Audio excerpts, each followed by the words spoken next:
We're back with Dr. Jenna Mendelsohn. She's talking about coping with the unexpected. All right, so what happens if you know someone should be talking about it, but they're just not talking about it?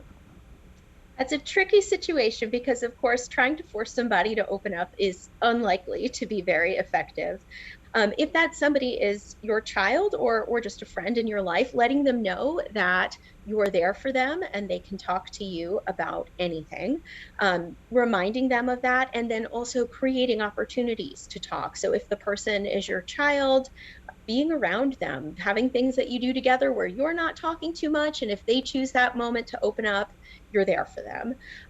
If that person is just not going to open up to you, making sure that they have people in their life that they can open up to. So if that's your child, encouraging them to open up to their friends, or if there are other adult relatives that they can talk to, or a therapist, that can be a way to help them feel that the opportunity is there if and when they're ready for it.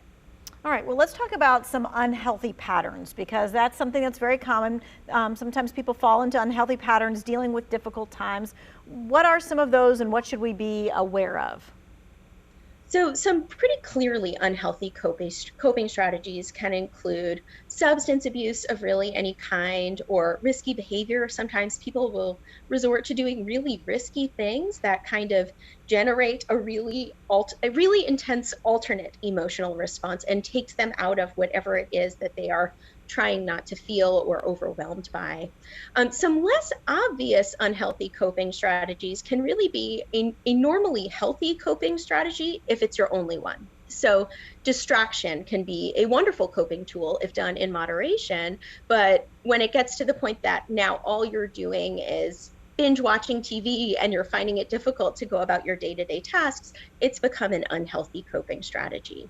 So I typically recommend proactively seeking out a variety of coping strategies so that you have healthy coping strategies and so that you can vary how you cope with stressful situations.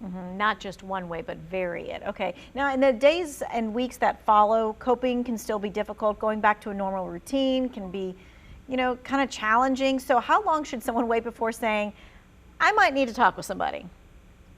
Don't wait. If you've been through something really traumatic, there is no harm in going to see a therapist. There's absolutely no need to wait. In fact, you may be able to help yourself more proactively so that you don't get to the point of a crisis by seeking out help sooner rather than later. That being said, some red flags that you may really need to go speak to somebody would be if you're really having a hard time doing things that used to be easy for you, if you're resorting to some really unhealthy coping, like you find yourself drinking a lot or using drugs, it's time to get some help. If you are having symptoms of an acute stress response, which can include a feeling of hypervigilance, like you're always waiting for the next terrible thing to happen, panic attacks, nightmares, tearfulness, irritability, those can all be symptoms of acute stress disorder, which can eventually turn into post-traumatic stress disorder. And that's a sign that you should probably speak to somebody and get some professional help. So are the signs different in kids and adults that may indicate that they may need help to get through this life event? Yeah, so kids experience all the same emotions that adults do, but they don't often or they don't always have the words that adults have for describing their emotional experiences. So children are often more likely to express their emotions somatically in terms of physical symptoms, like saying that they have a headache or they have a tummy ache, and sometimes they just kind of have them. Sometimes it seems like the symptoms start when they have to do something that might remind them of the traumatic event that happened. Sometimes too, kids will act out behaviorally when they are having a difficult emotional experience.